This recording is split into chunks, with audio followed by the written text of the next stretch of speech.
Good morning, everyone. Really great to see you all. I've been paging through all of your lovely faces. Welcome to Westminster. I am Ellen Quadgrass, for those who are new.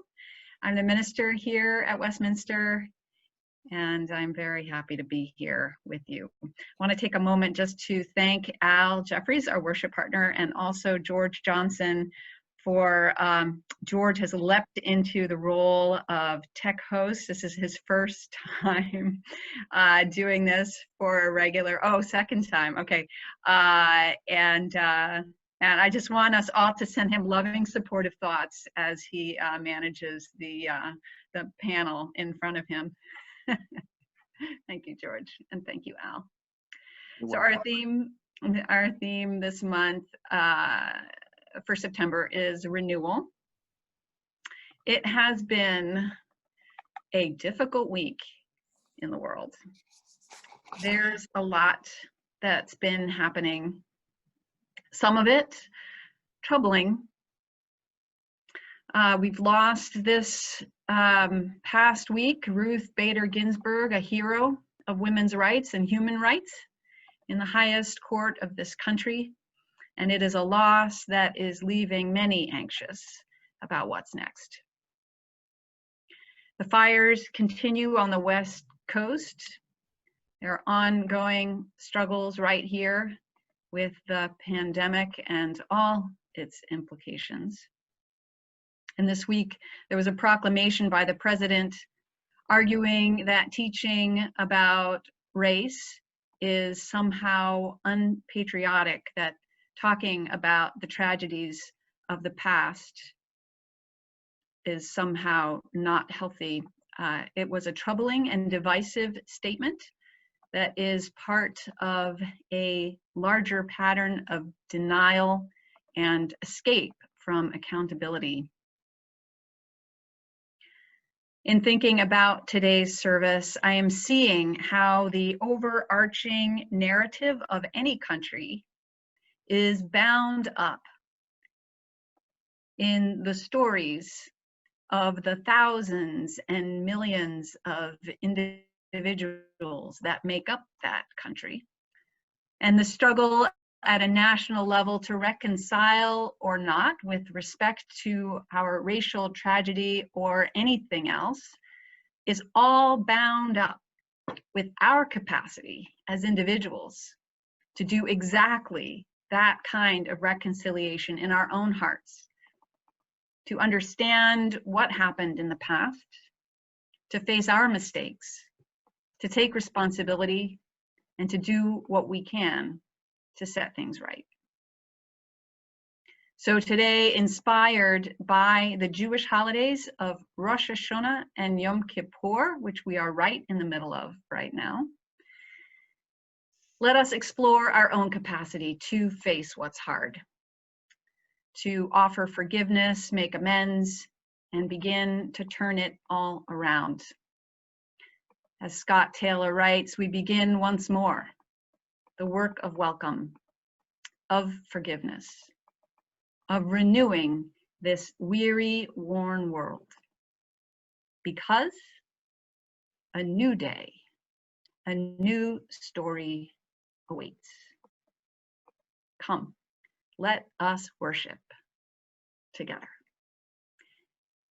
And our first reading is from a UU liturgy for Rosh Hashanah and Yom Kippur. In Judaism, the spirit of this time is woven around two books: the Torah, which is the first 5 books of the Bible, and the legendary Book of Life. According to the legend, on Rosh Hashanah, the Jewish New Year, the angel of life writes each of our destinies for the year to come. Then, during the 10 days following, the days of awe, the Book of Life is kept open.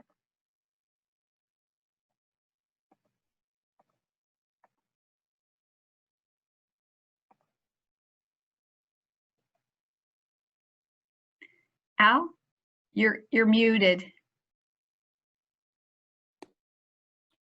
These 10 days are a deeper opportunity, a second chance to turn back towards God, to turn back toward a deeper truth and greater integrity, to a wider love. Through reflection and action, changes made in this time can alter the course of life and destiny, and the angel of life may reconsider what was previously inscribed. At the last sound of the shofar on the day of Yom Kippur, says the legend, the book of life for the year to come is sealed. All is written. On the days between Rosh Hashanah and Yom Kippur, the spirit of this time calls us to look at ourselves from a place different than the usual vantage point, to see ourselves without the trappings which might clutter our days and ways, to see ourselves as we truly are, with nothing but what we would take to the grave. It is awesome to look clearly at the real moment. Thus, the days between Rosh Hashanah and Yom Kippur are called the days of awe. Reconsideration of commitments and reflection on our lives are part of the days of awe. But there is more. This time is a practical and honest reminder of our fallible humanity. It is a time to look at the mistakes we have made and to make amends. In our recognition of our own limitations is the source of our compassion for our neighbors. In our own humility before our humanness lives the source of our connection with all people. That connection is our strength.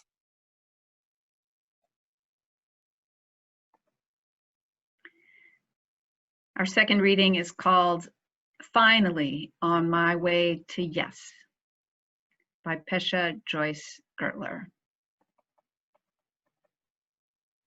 Finally on my way to yes, I bump into all the places where I said no to my life.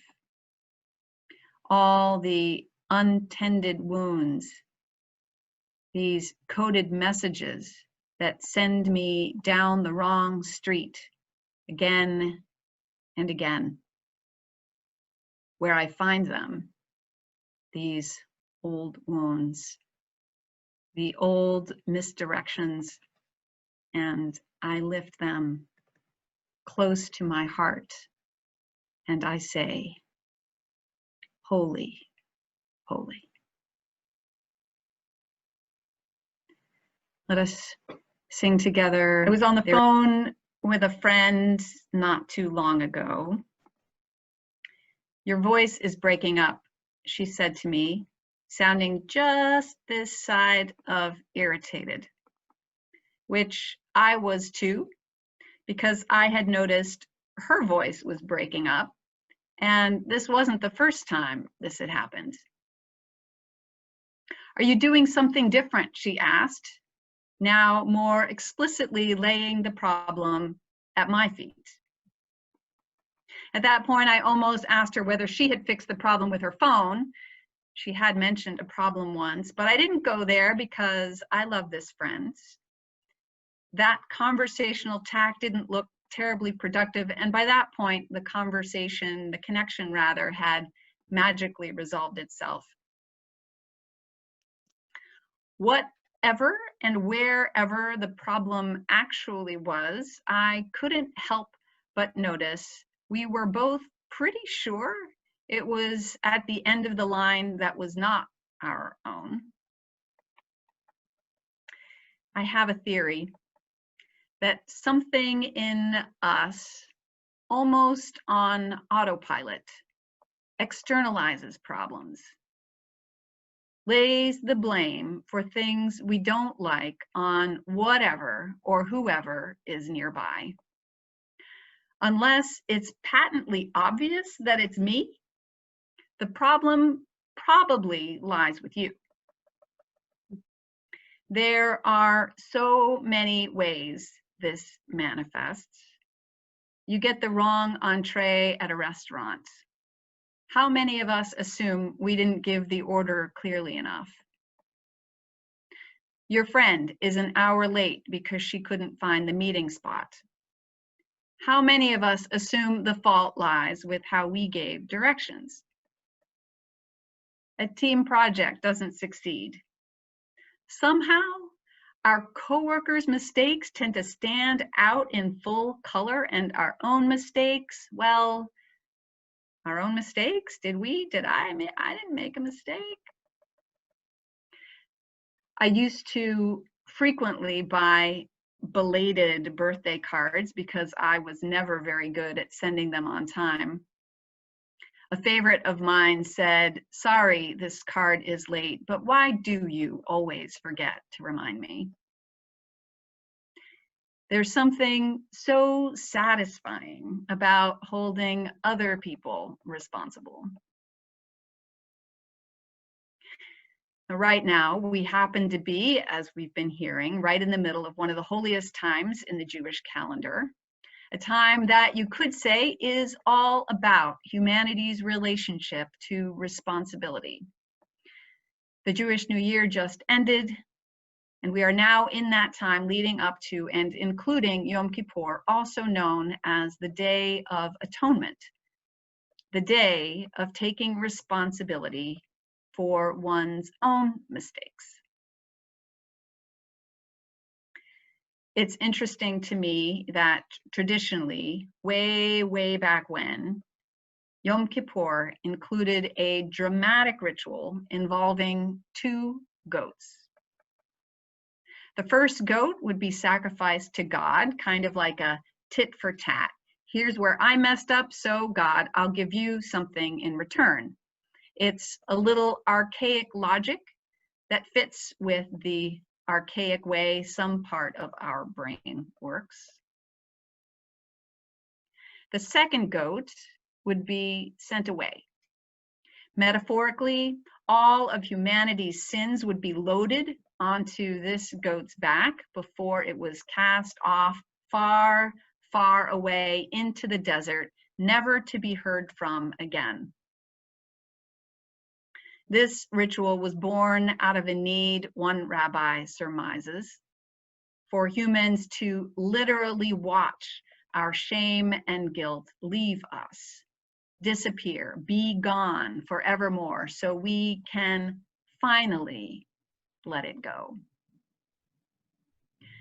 Azazel was the word used for this goat, which when first translated into English in the 16th century, was translated as a scapegoat. The goat, literally, which escapes off to the desert, hopefully with the sins of humanity. Over time, this term, scapegoat, actually became the origin of a word with which we are familiar, scapegoat. Scapegoat, the dynamic where we target another person and imagine somehow that this will free us. It's when we blame someone else in hopes of resolving a feeling in our own hearts. It does not always, of course, work all that well, no matter how often it's tried, and it is tried often. Anyone who ever went to elementary school knows what scapegoating looks like and how well that works. Or anyone who ever went to middle school or high school, or frankly, anyone who's ever watched the news, especially lately. We don't have to look very far to see this ingrained habit of blaming other people. Why does it happen so much? There's temporary relief, maybe, but some part of the issue stays in us. We are not actually free.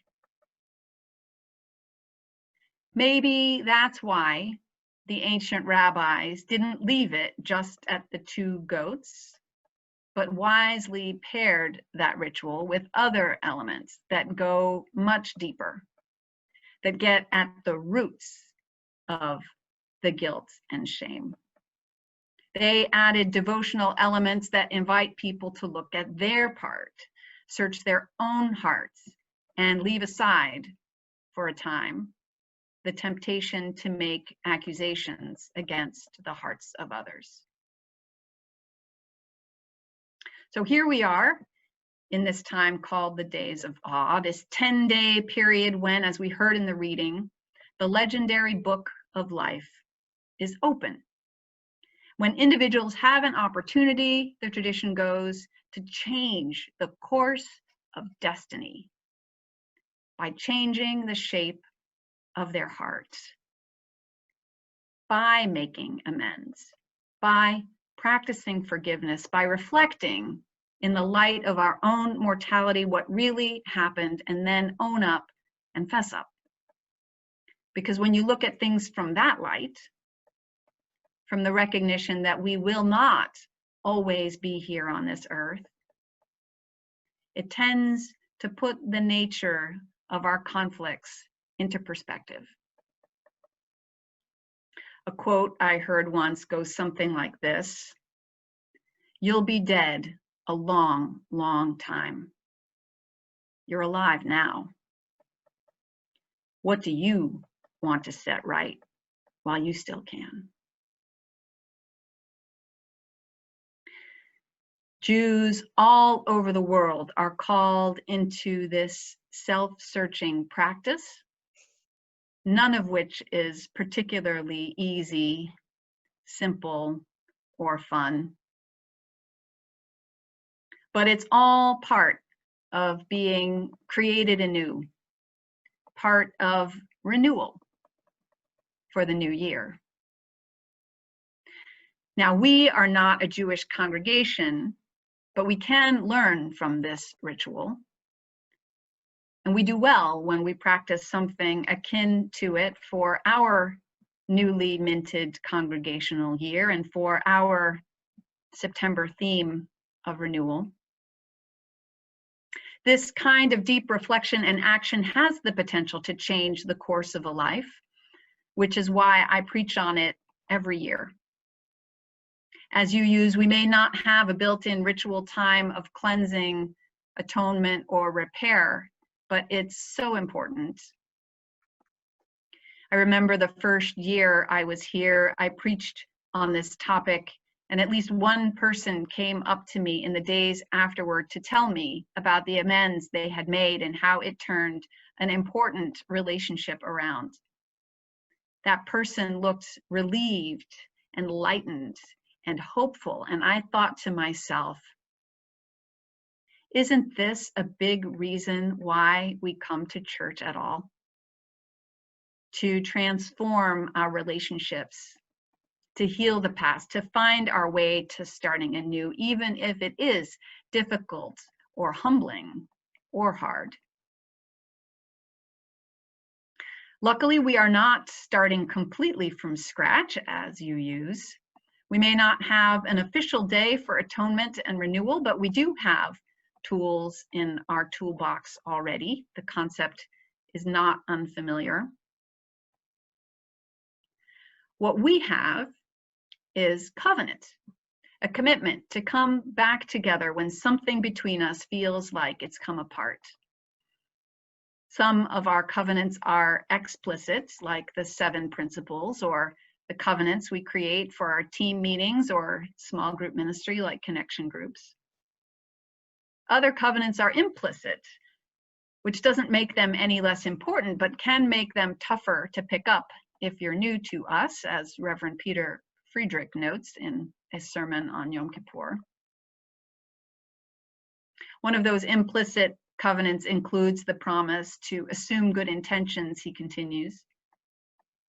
Even when someone says or does something that hurts us, we have faith that it wasn't meant to be mean or malicious, which doesn't mean it feels any less hurtful, but it does remove ill will from the interaction. Another implied promise is that we help each other when and where we can. Another one, when the call goes out and volunteers are needed, we honestly assess our ability and our availability and step up if we're able. The same goes for offering financial support to the extent we are able. But there is another implicit promise that is particularly relevant for this holiday, which is the promise to be, as Friedrichs puts it, a community where reconciliation is possible, even expected. Here we commit, he writes, both to doing the hard work of reconciliation and to offering the grace of forgiveness to each other. When we talk about it, we can use shorthand phrases like, we stay at the table, or we don't take our ball and go home. There is an implied promise that both parties will do what they can to reconcile. Like that song we sang in the opening hymn, when we've sung this together, we sometimes include the descant, which includes the words, though you've broken your vows 1,000 times. Nevertheless, we get to start again. Try anew. It's all part of creating a new kind of community, a rare and precious place where we relate to each other with grace and patience, as well as high expectations, where we take responsibility for our actions and mistakes and challenge ourselves and each other to a life that reflects our high values, our values of being anti-racist, our values of teamwork, our values of assuming best intentions and speaking honestly and directly when something isn't working. But staying at the table, assuming best intentions, apologizing, and trying again are not easy. And that is in part, I think, because often challenges we encounter in our day-to-day lives, including here, resonate with deeper challenges, older challenges, painful times in our lives from growing up or elsewhere that have led to blind spots or painful spots or places that just dog us one way or another. Trigger points, you might call them. In his book, The Wise Heart, meditation teacher Jack Kornfield writes of his journey to forgive his father. This man had been abusive to his mother, his siblings, and to Jack himself. He describes memories of his father's anger, the terror he himself experienced as a child, and his feelings of impotence growing up. He doesn't say exactly how this experience impacted him, but he does say it was only after years of therapy and forgiveness practice that he was finally able to understand something about his own anger, depression, cynicism, and humor, and about those same characteristics in his brothers. It was only after years of practice, getting inside his father's own painful story, allowing himself to feel, to weep, to rage about this man who had had such a profound and difficult impact on his life. It was only after many years of facing these painful memories that he was finally able to begin to see his father in a new light, in his full humanity. And one might imagine, finally able to see himself in a new light too. Jack Kornfield's experience is unique, but so many of us have something from our past that we know is still with us, that still hurts somewhere.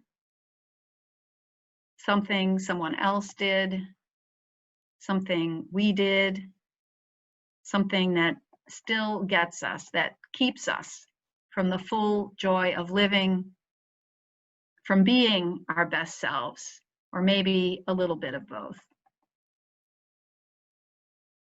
In the words of the poet we heard earlier, we bump into places in our lives, untended wounds that send us down the wrong street, creating problems with people now, limiting our ability to be who we want to be. What if we could hold those untended wounds to our chest? What if we could one day say, holy, holy? That's part of what this time is about, I think, reminding us that transformation is possible, and it is a practice. It doesn't happen overnight, but it can happen. So I invite us now to practice. You may already have in your mind's eye something from your life that has come to the surface, something you've done, something someone has done to you, something hard in a relationship with someone you love. I offer you a meditation practice from Kornfield's book. You can try it with me now, or we'll also post it with the sermon on the website, so you can practice later if you want.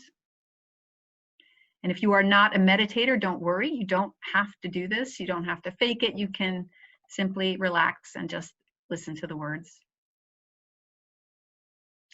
If you would like to try the meditation, I invite you to begin by finding a comfortable position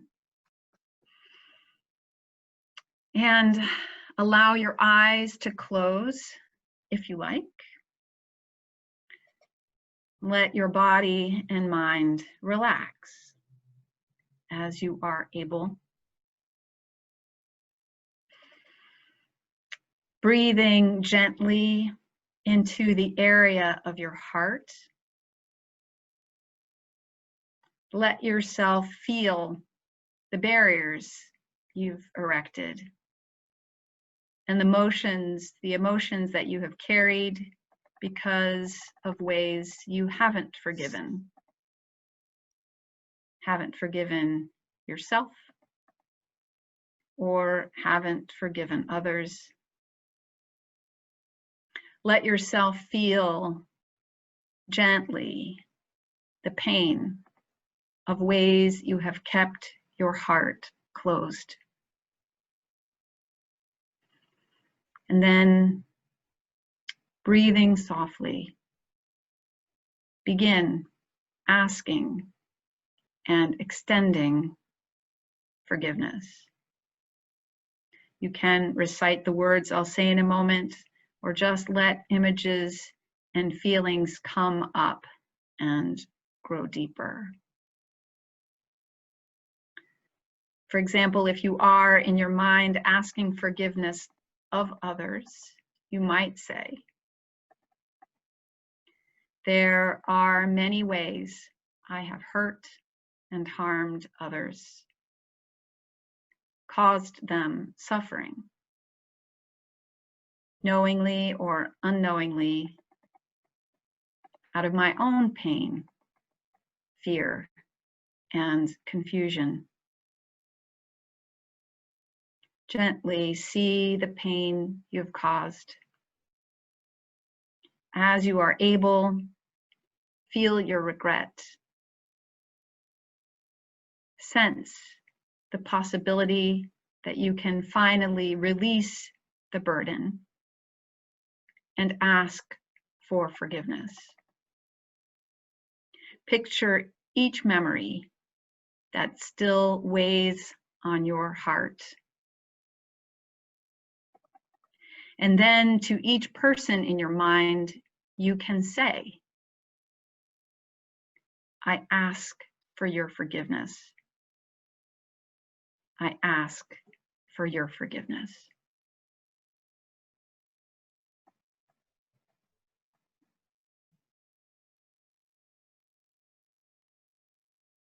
Just give that a moment, give you a moment to sit with those words and images, and then we'll bring us all back.